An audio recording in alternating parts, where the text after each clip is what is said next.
Howdy, y'all. This is Proverbs 11 in the ALV for November 11th, 2023. A balance of deceit is an abomination to Yahweh, but a just weight is his delight. When pride comes, then comes shame, but with the lowly is wisdom. The integrity of the upright shall guide them, but the perverseness of the treacherous shall destroy them. Riches do not profit in the day of wrath, but righteousness delivers from death. The righteousness of the perfect shall direct his way, but the wicked shall fall by his own wickedness. The righteousness of the upright shall deliver them, but the treacherous shall be taken in their own iniquity. When a wicked man dies, his expectation shall perish, and the hope of the iniquitous perishes. The righteous is delivered out of trouble, and the wicked comes in his stead. With the mouth of the godless man destroys his neighbor, but through knowledge shall the righteous be delivered. When it goes well with the righteous, the city rejoices, and when the wicked perish, there's shouting. By the blessing of the upright the city is exalted, but it is overthrown by the mouth of the wicked. He who despises his neighbor lacks sense, but a man of understanding holds his peace. He who goes about as a talebearer reveals secrets, but he who is of a faithful spirit conceals a matter. Where there's no wise guidance, the people fall, but in the multitude of counselors, there's safety. He who's surety for a stranger shall be sore broken, but he who hates those who strikes hands is secure.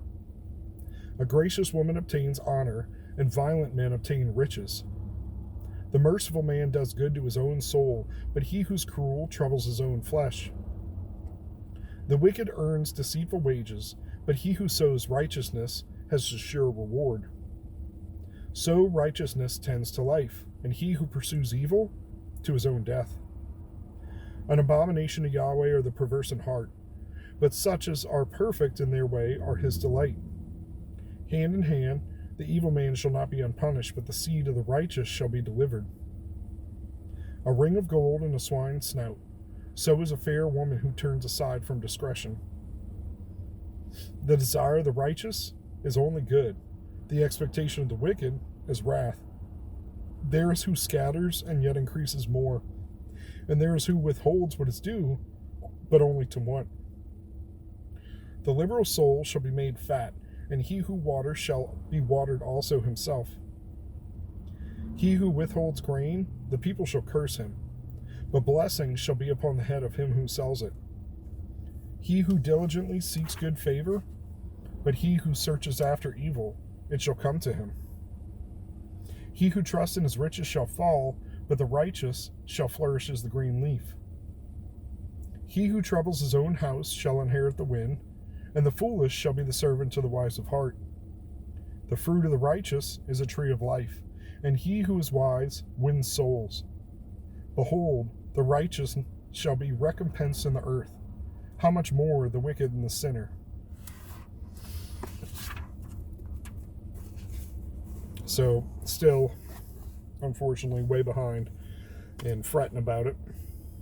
All I can do is try to make some progress, and unfortunately, this is now the time of day that I was able to work on this, and thought I was going to be able to kind of power through more of it today. Not that I mind doing it, it's since I now have to transfer stuff and all that jazz until I figure out a better storage workflow, I can't just hammer out 4 at a time like I need to get caught up to the ones that I had recorded on the 15th. I need 11, 12, 13, 14. And then I've got 15, 16. I think I managed to miss the 17th. Now it's the 18th. So I'm running behind. I'm not feeling thrilled about it, but trying to put in the due diligence to get caught up. This one is exceptionally hard, to find my place in. It's not like a regular Bible I could just thumb through. I have to, since it's a different translation too, I have to kind of find the key phrases and realize where I'm at and trace my way through it, because I can't necessarily just look for the word, right? Over and over and over in Proverbs, we hear about unjust weights, unbalanced scales, unbalanced treatment of persons, and that the Lord hates it. He wants us to be just and keep it 100 with everybody. And no matter how rich you are, you can't escape the day of wrath. Only you pursuing righteousness has any effect on that. Over and over, we're promised in this chapter that the righteous man is delivered from trouble, or preserved, or protected.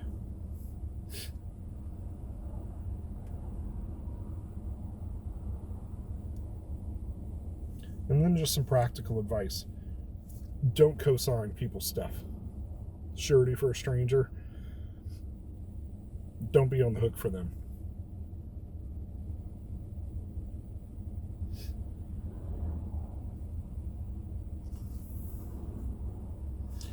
I always love this comparison. A ring of gold in a swine's snout. So is a fair woman who turns aside from discretion. It's like, what a beautiful thing to be in such a dirty position, right? Or filthy position.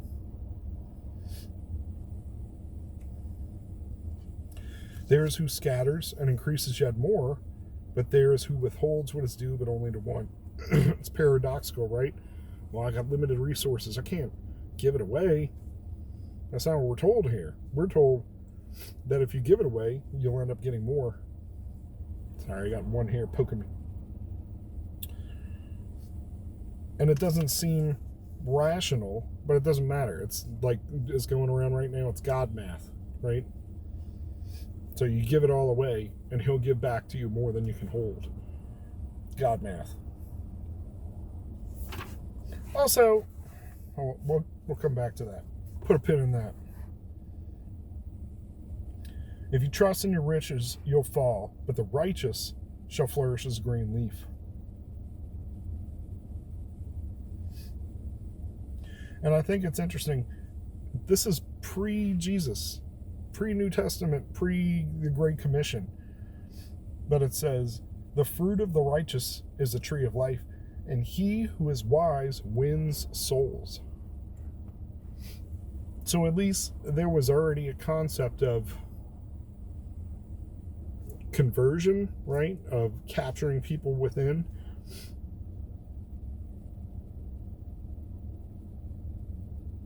All right. I heard this stupid meme today. It was two older black ladies from Houston arguing about the fish that Jesus multiplied. One was saying it was raw. He served the people sushi. And the other lady was like, nah, he cooked it. Like, it doesn't say anything about he cooked it or deep. We're talking about deep frying fish versus raw fish. Like, what in the world kind of discussion are you having? This is 1st century Judea. Yeah, they're out there, little boy with his lunch, right? What is it? 5 loaves and 2 fishes, I think it was. Did I get that right? Or did I get it backwards? Either way, oh yeah, I'm sure he's just got, like just raw fish. Here's a fish. Go and watch Jesus preach, son. Go out into the desert. I'm sure the raw fish will be fine. What? Smoked, salted, dried, whatever. Pre-fried, I'm sure was prepared in some way that was not raw. I'm pretty sure about that. And then Jesus multiplied it. So could Jesus have taken raw fish and made cooked fish? Sure. But let's look at, it was a kid's lunch, right? People, man, like, talk about missing the point of that story. But multiplying stuff, right? God math. Doesn't make any sense, but he can do it. Keep that in mind the next time you get a little tug in your spirit or feel like I should do this or I should help that person or let me give this to them. Don't fight it. Listen to the Spirit and do it. Go with God and be blessed.